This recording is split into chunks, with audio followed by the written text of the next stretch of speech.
what if someone like McDonald's or Burger King go, okay, we want to buy you out?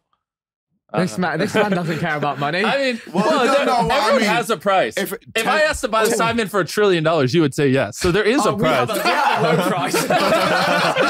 I mean, you know it, but you guys have great chemistry. It's cool to see, even after all these years, you don't just fucking hate each other. It's very interesting. You know what I mean? I mean, we have our moments, but I think because we're actually like friends. And yeah, we're friends. We're all actual friends first, and it kind of then developed, and the brand built around that, opposed to. But even friendships. I mean, how long has it been? Like 10 years? Yeah, well, like 10 years is a long time. Yeah, 10 years since we've been like true friends. We probably met each other like 12, 13 years ago. Yeah, we've been friends with you for 12 years, right? 9 years ago, that's up now. We lived together 9 years ago. That's crazy. That is wild. Yeah, I don't know. It's kind of just worked. There's a lot of mutual respect as well. We understand each other's like boundaries. We know when someone is genuinely bothered about something.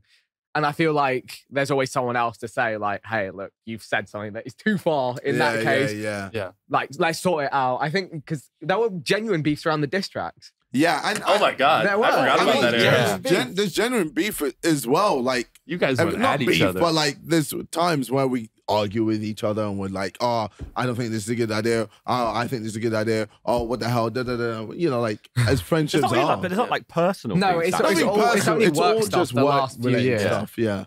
And actually, that brings to an interesting dynamic because we have this kind of like democracy. Do you sometimes feel the pressure of a lot of the Mr. Beast decisions come down to you? Do you like that? Do you wish you had more people to soundboard with? Where do you sit on that? No, I love it. Yeah, it definitely all falls on my shoulder. I love that told me. Yeah, I do. Well, it's just like this is what I love. I just want the boys to be happy. So like their job is just to play video games, watch cartoons, refuel on stupid jokes, and just be happy, and I'll figure it out. And you don't feel like sometimes you're like, oh, there's so much weight on my shoulders right now. I wish I could share this. Or you're just like, I know what I'm doing. It sucks. But I mean, it's also, it's one of those things where I could dial it back at any point, just like you could dial things back. But it's weird. You just don't want to. Yeah. Even though it's like, it's a grind. And like last night, I didn't go to bed till like 4 a.m. because we were just, after that, we worked out, then I had to film TikTok. How did you work out? You're crazy. The filming we did was a workout. Yeah, we were running, we were jumping, we were diving. Bro. Yeah. Well, that was when the day just got started because then we had to do edits, revisions on the video we're uploading today. We had to do VO, build a little mock VO booth, and we just like cranked out a bunch of stuff. So why are you here? Go to sleep. I'm tired. I'm going to. Well, actually, I did a podcast before this as well. What? Yeah. So I just did a podcast, Jesus. and then the machine. Yeah. Well, that's where that is the hard part, like because you can kind of outsource almost anything besides like the actual doing on camera and like kind of the creative type stuff. So that's the part that. Yeah, like if I want to just stay relevant, it just basically it's how much time do I want to put into it, and once you kind of look into it, you just have to optimize every hour. Well, I think a lot of YouTubers or creators struggle to stay relevant. Yeah. And I think we were discussing like how you would think, well, I mean, just how people can stay relevant in general. Like, how do you think people can do that? For a YouTuber, just make good videos. People overthink it. If you just make videos people like to watch and do that over a long period, they'll just, you'll become so ingrained in them. You're like we were talking about before, you're like SpongeBob. Like I haven't watched SpongeBob in 8 years, but I could probably quote random lines and picture random scenes because I just consume so much. Yeah. So I think most people just don't focus on making good videos. They like try to do as little as possible, or they just don't put in effort, or But do you think there can be too much stress with like okay, I put up a good video. Now I need to put out another good video, good video, and the pressure to always just... That's exactly. You're on a treadmill. It's the treadmill. You have to stay on it. If you get off the treadmill, that's when it's hard to get back on it. It's brutal. But as long as you have your mindset always right, what's next, and you don't dwell too much on what you've done, you just go straight on to the next project, so you're good. As soon as you get off of that... You can't be complacent as well. I said this the other day. I said, if we were complacent YouTubers, we'd still be making GTA videos together and getting 10,000 views a video. Yeah. It's because we realized that had done its time and we moved on. I mean, we all started so long ago. I was saying this yesterday. We started back in the Call of Duty Modern Warfare 2 commentary days. Yeah. And we've seen so many people come and go. The X-Jaws, the White Boy 7th Street, the Woody's Gamer Tag, FPS Russia. Who was the guy who did the special effects? Freddie Wong. Freddie Wong. We've seen so many people on YouTube come and go. But we've proven that if you keep switching it up, you can become bigger and bigger and bigger over time. Yeah. Which is kind of crazy to think about. Like, if we're all still, I mean, relevant sounds like a shitty word, but whatever. People still watch us in like 10 years from now. Just, that's so unfathomable how much you can do with that. Like, think of your alcohol or Prime and all the other stuff you're going to start. How fucking huge that shit will be in 10 years. No one's ever actually built a large audience like on social media and then maintained it for a decade and leveraged that to grow brands, which I think like we're kind of at the beginning stage of that with like Happy Dad, Prime, our products, and like a bunch of other YouTubers are starting to do things. But like, think before like last year, what's like a mainstream product that a creator created? Well, normally, I guess before it used to be like books. Or like mainstream. It's just Amazon orders. Yeah, it's not like the Harry Potter. They weren't consumable. No consumable. When you go into like Walmart, what YouTuber product would you see? I guess it was like the hair tie. What's her name? JoJo Siwa. Yeah, she did well. JoJo Siwa, but even she, I don't think was makeup as well. Makeup. They were first. Okay. Yeah, they makeup, were first. And then you have Ryan's toy reviews. He did like 250 million 1 year off of slime. Jeez, what a legend.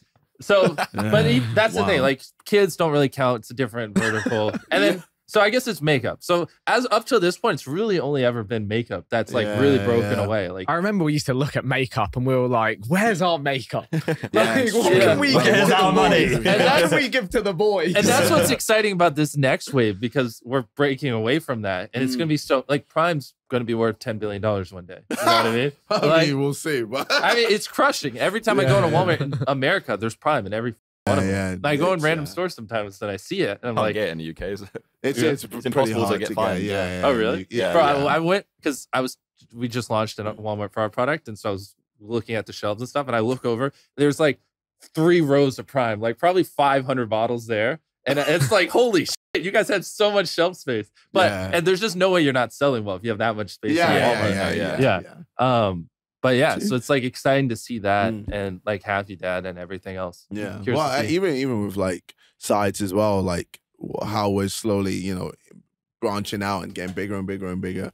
And even you released, opened up your first physical location. And bro, like holy having that many people as well. Yeah. Incredible. Like that was how was that? That must have been phenomenal. Like, that was insane. Honestly, we had like, before we shut the doors and started being like, no, go away, we had 20,000 people there in line.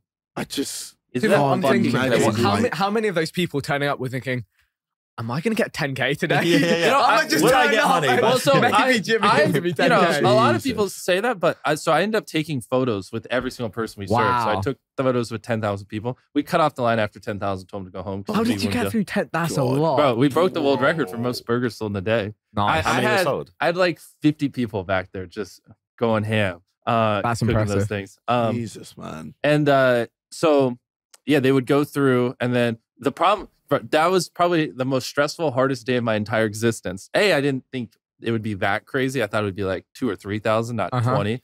And on top of that, so you wait in this line for people camped out overnight. So now the lines, well, actually, people tried to camp out 3 nights in advance, but the mall was just like, go away. Like, you can't start camping out until the night before. We used to do that for game releases. Now people do it for burgers. So we have like hundreds of people waiting days to camp out the day before. It was like a very weird thing I wasn't expecting. And then they camp out, they stay overnight. So you spend all this time waiting, and then you come in. Well, I was going to work the cash register, but then the problem was people were just standing there talking nonstop, and they just wouldn't go through. And we had the same thing when we went to sides. There was like get through orders. Exactly. There's 4 cash registers. I was the one in the middle, but they would just take like 10 minutes, and we were doing the numbers, and it's like, this isn't going to work. So then I stopped manning the cash register, and I go like, I just walk around and talk to people. Nice. But then they just don't grab their food, or they don't eat. They just follow me around in the restaurant. This is all real time with 20,000 people waiting and all shit going on. So then I'm like, fuck, how do I get them out of here? So then I go hide, and then they just wait around until they see me, and they're not leaving. So then I was like, God damn it. So now I stand outside the restaurant over here, and we noticed people would leave to come take pictures with me. So then we this is all real time. We built like this little with those ropes like system where you go and you order, and then when you leave, you got a picture with me, and that's the only reason people would leave. And then, so I would take photos to just get people to leave. And then, you know, I'd need like a 20-minute break. No one would leave the restaurant. They just sit there. People would only leave if they got a photo. They don't want the burger. They want the picture. Yeah, well, they wanted both. But, you know, they try the burger and then they just chill around until they see me. Because that's why they waited like 20 hours. Yeah. And so, like, we had to, like, in real time go, like, build this advanced system to get them out of there, or they just clogged up and the line never moved. And so I just sat there for like 12 hours just cranking out photos like a fucking statue. The way you described that sounds like a Black Mirror episode. Oh, it was like, because I don't want, I have all these people waiting. Like, look at that. That's just like probably 2% of the line or something crazy. And so I just feel really bad. I want to get this line moving and I'm like stressing out. And so, yeah, and you know, it's just like trying to check in on the kitchen, keep the line moving, and take photos with everyone at the exact same time and keep the flow going so we can actually crank through the line. They must have had to get emergency burgers in at some point. They can't have prepped for that many burgers, right? There no, we were ready. On. Really? No, we had like we brought in tons of grills. We we just hired people from all the local restaurants too to come in on that day. I just want to make burgers. Well, we brought them in the week before, trained them up. Yeah. And so I mean, if you went back there, it was like a machine. So we would have people. So basically, you know, like what did Henry Ford do? The assembly line? Yeah, the assembly line. We basically had our own version of it. I forgot the word. So like certain people would just only put pickles on the burger. That's all you would do. Like certain people would put mayo. Sounds like a good job. Literally like a machine. So you'd have like 10 cooks like flipping them and they'd pass them down and this guy all day would just go. Is there footage of any of this? Is there like... Oh, yeah.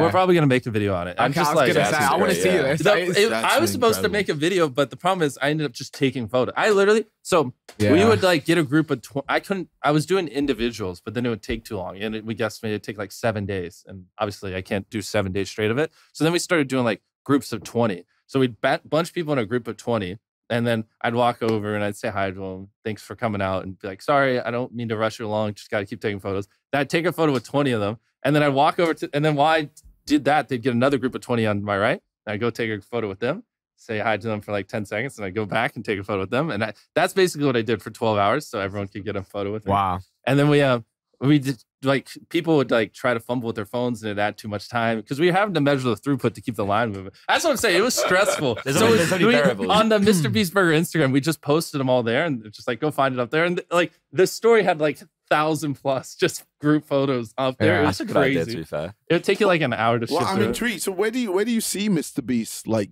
going, like Mr. Beast Burgers going? Well, the next step is I want to do more physical restaurants. And I think like... What, are you trying to like compete with like McDonald's and Burger King? Fuck them. Burgers are horseshit. No, but I think the best comparison is Five Guys. Okay. What is that name? What is that brand? Bro, walk into Five Guys. Right. What is that shit? Yeah. You know? Like, why is Five Guys successful? Or like... Because it's just that. Yeah, I know. Potatoes. One time I was walking down Vegas, like the Strip, and there was like Bob's Burgers Palace. Bob's Burgers, what the f*** is Bob's Burgers Palace? The place with the stickers outside that... No, I don't know, but it looked like the most... In Vegas, there's loads of weird burgers. It looked like the most dog shit place I've ever seen in my life. So if these guys can be successful, why can't Beast Burger? Like, pull me out of the equation. Beast Burger sounds cool. It sounds a little hip. And I just want to... Sounds powerful. Yeah, exactly. And I just want to make a modern restaurant. Like, simple things like having, like, just read your license plate in the drive-thru and just pull up your previous orders and just... You know, when they ask for your order again, just be like the Tesla. Yeah, exactly. Do you want your same order as last time? You just say yes. Then you don't even have to repeat it. That saves you a minute. That saves everyone a minute. That saves the person on the till a minute. That saves there's things all throughout the flow of a restaurant you could do like that aren't even that crazy, but just McDonald's and these other restaurants do tens of billions a year, and they just don't give a shit. They're just like, nothing's going to change. In a lot of Europe, we now have the digital screens for ordering fast food, which is smart. Or you like touch it? You go in and touch it. Well, of course, that's a no-brainer. But that's where I want to take it even further, like with the reading the license plate. I also want to put like these hologram machines that I found. I'm still trying to figure out the best way to do a hologram. And like once we have a couple hundred, like pay Justin Bieber to just do a concert, and we just project it to only Beast Burgers. So it's like, you know, on a Friday at 5 p.m. you come in there and you do that, or like just make JB and get a burger. I love it. Or just make a modern restaurant, like an actual modern restaurant that leverages the technology and makes high quality food and isn't dog shit. So what was I going to ask? So what if someone like McDonald's or Burger King go, okay, we want to buy you out? This man doesn't care about money. I mean, everyone has a price. If I asked to buy Simon for $1 trillion, you would say yes. So there is a price. We have a low price. I'll take less. You don't even need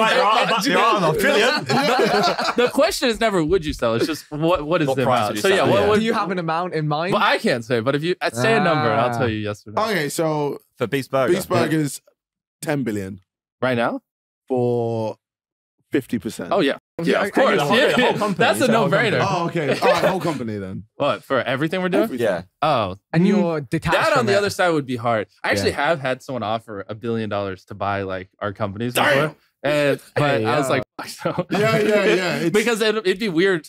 Because technically, then I wouldn't own my channel. I'd be making videos. Yeah, I feel like it's too early. Right Exactly. Now. Who did that really on? Didn't Smosh do that really? Franco and Smosh. Smosh did really early on, right? And then you're kind of they became employees. You're on a salary. You have like set work That's hours. What killed Smosh. You've got to then do videos that the higher ups are saying. You have to then appease investors. Yeah. I wonder. Do you know how much they got? It wasn't like it is a lot. But now looking back on it, I think it could sell for more. Yeah, I think there's no way. I think they had really good salaries compared to what they were earning then, but they were so early on the curve. What they were earning was going to become so much more. And then they went here and they're like, but then again, how many people were here and now they're nowhere to be seen? So you can. That was that Cosmic Panda update. Cosmic Panda YouTube change. Yeah. Do you know that Retlink bought Smosh back? Oh yeah, they did. It was for 10 mil. Yeah. 10 mil, yeah. Dang. We should buy Retlink for 10 mil. Did that work? No, I don't think it ever bounced back. Because that was 2019 and I haven't heard much since. Wait, can I buy Smosh? That would be fun. But what are you going to do with Smosh? Is it like a trading card?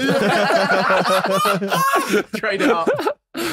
Bro, that'd be so fun to buy. YouTubers. You start with $1 and who's the most expensive YouTuber you can buy? Oh my God. That's what you should do, right? You should try and buy a bunch of YouTube channels that don't like post anymore. Just buy them out. I've done that. You own the couple times. Yeah. Yeah. Or buy Woody's gamer tag. I want your that would be fun. All your memories. I'll be like, but what? Buying channels is easier. It's easier if you buy a channel that doesn't have a personality that runs of course. Like, then you can just adapt it and then so those are create the content. Easy. You just buy them and then you just make the content better and then just flip it. You do that already? Yeah, a couple times. So when I have more free time, I'd love to do it more. Like you're so much more risk averse than we are. I don't know if it's an American thing or if that's a... No, I think we're starting to branch out. Like you just go, let's just do that. Having fun? But we would head on over sideplus.com to get the full exclusive experience.